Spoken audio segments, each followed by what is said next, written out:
Hello students, আমি Moumita ma'am. আশা করি তোমরা সকলে খুব ভালো আছো। Welcome back to our channel.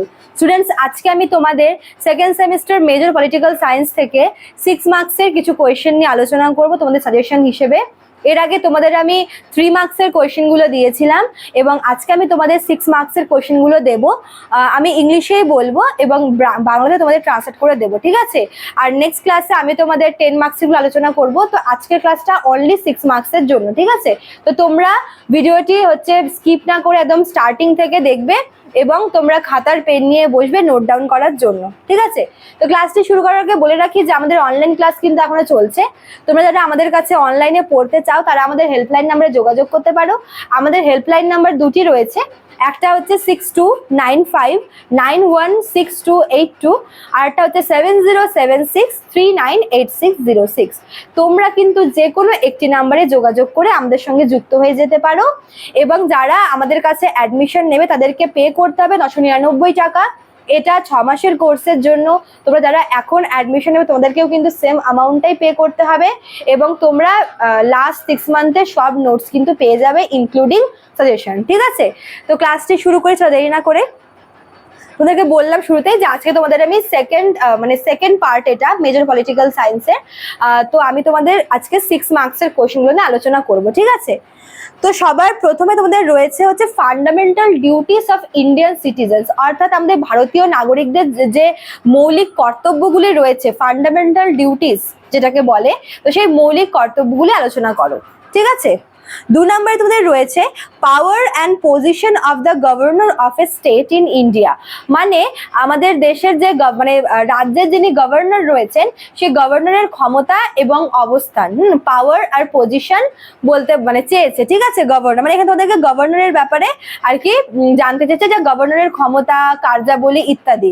এবং এর সঙ্গেই তোমাদের বলেছে discuss the union state financial relation, মানে রাজ্য এবং কেন্দ্রের মধ্যে যে ফাইন্যান্সিয়াল রিলেশন রয়েছে, অর্থনৈতিক বা আর্থিক যে সম্পর্ক রয়েছে বিটুইন ইউনিয়ন অ্যান্ড স্টেট, সেই সম্পর্ক আলোচনা করতে বলেছে। তাহলে আমরা 2 নম্বরে দুটো একসাথে দেওয়া আছে, ঠিক আছে? একটা হচ্ছে গভর্নরের ক্ষমতা, ঠিক আছে, বা পাওয়ার যাকে বলবে, এবং এর সাথেই ইউনিয়ন আর স্টেটের মধ্যে যে আর কি ফাইন্যান্সিয়াল রিলেশন সেটা, ঠিক আছে?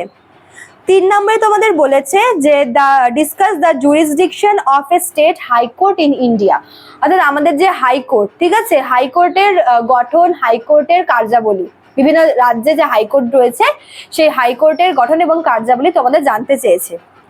4 নম্বরে তোমাদের বলেছে role of caste in Indian political system, আমাদের যে ভারতের যে রাজনৈতিক ব্যবস্থায় কাস্ট সিস্টেম, এই কাস্ট সিস্টেমের রোলটা কি, ঠিক আছে? Caste system in our Indian political system, ঠিক আছে? 5 নম্বরে তোমাদের বলেছে the nature and limitation of the right to freedom as guaranteed by the constitution of India. Right to freedom বা আমাদের কনস্টিটিউশনে যে রাইট টু ফ্রিডম রয়েছে, বা যেটাকে আমরা বাংলায় বলি হচ্ছে স্বাধীনতার অধিকার, তো সেগুলি কি কি এবং এর লিমিটেশন কতটা, ঠিক আছে?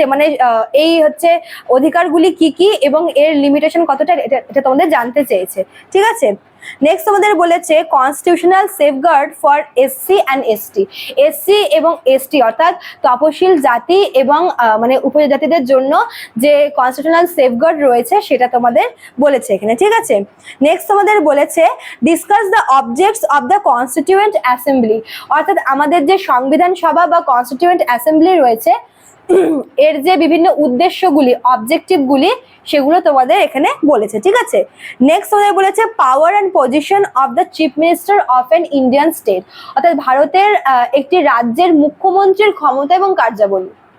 আগে তোমাদের ছিল হচ্ছে গভর্নরের ক্ষমতা আর কার্যাবলী, এটা তোমাদের হচ্ছে সিএম বা চিফ মিনিস্টারের ক্ষমতা এবং কার্যাবলী, ঠিক আছে? নেক্সট আমাদের রয়েছে financial relationship between Lok Sabha and Rajya Sabha. আগেরটা কি ছিল? Financial relation between union and state, রাজ্য এবং কেন্দ্রের মধ্যে আর্থিক সম্পর্ক। এখানে তোমাদের বলেছে আমাদের পার্লামেন্টের যে 2 কক্ষ আছে, একটা হচ্ছে রাজ্যসভা, একটা হচ্ছে লোকসভা, এই 2 কক্ষের মধ্যে যে ফাইন্যান্সিয়াল রিলেশন রয়েছে সেটা, ঠিক আছে? Financial relation between Lok Sabha and Rajya Sabha. Next তোমাদের বলেছে composition of the constituent assembly. আগেটা তোমাদের ছিল হচ্ছে অবজেক্টিভ অফ কনস্টিটিউয়েন্ট অ্যাসেম্বলি, এটা তোমাদের হচ্ছে কম্পোজিশন অফ কনস্টিটিউয়েন্ট অ্যাসেম্বলি, ঠিক আছে? একটা হচ্ছে উদ্দেশ্য আর এটা হচ্ছে তোমার গঠন, ঠিক আছে। নেক্সট তোমাদের বলেছে the fundamental duties of Indian citizen enriched under article 51A of the constitution of India.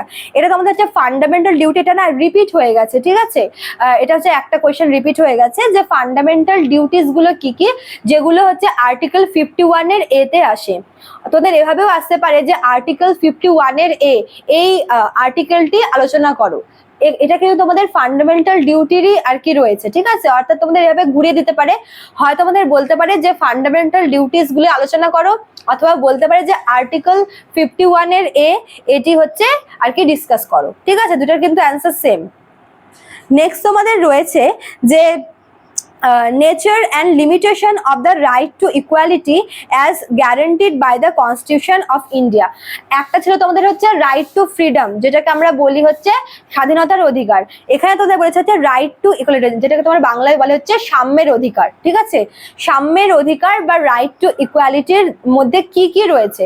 Right to equality mainly হচ্ছে আর্টিকেল 14 থেকে আর্টিকেল 18 এর মধ্যে আসে, যেখানে আমরা হচ্ছে ইকুয়ালিটি বিফোর ল, দেন হচ্ছে আমরা টাইটেল অ্যাবলিশ, আনটাচেবিলিটি অ্যাবলিশড, তারপর হচ্ছে সরকারি চাকরির ক্ষেত্রে মানে এই যে কাস্ট ডিসক্রিমিনেশন, এই জিনিসগুলো হচ্ছে আমরা পড়েছিলাম, ঠিক আছে, সাম্যের অধিকারের মধ্যে। তো তোমাদের এটাই বলেছে যে আর তোমাদের এভাবে আসতে পারে যে আর্টিকেল 14 to 18 কি কি বলা হয়েছে, ঠিক আছে। আবার এভাবে বলতে পারে যে রাইট টু ইকুয়ালিটির ব্যাপারে বলো।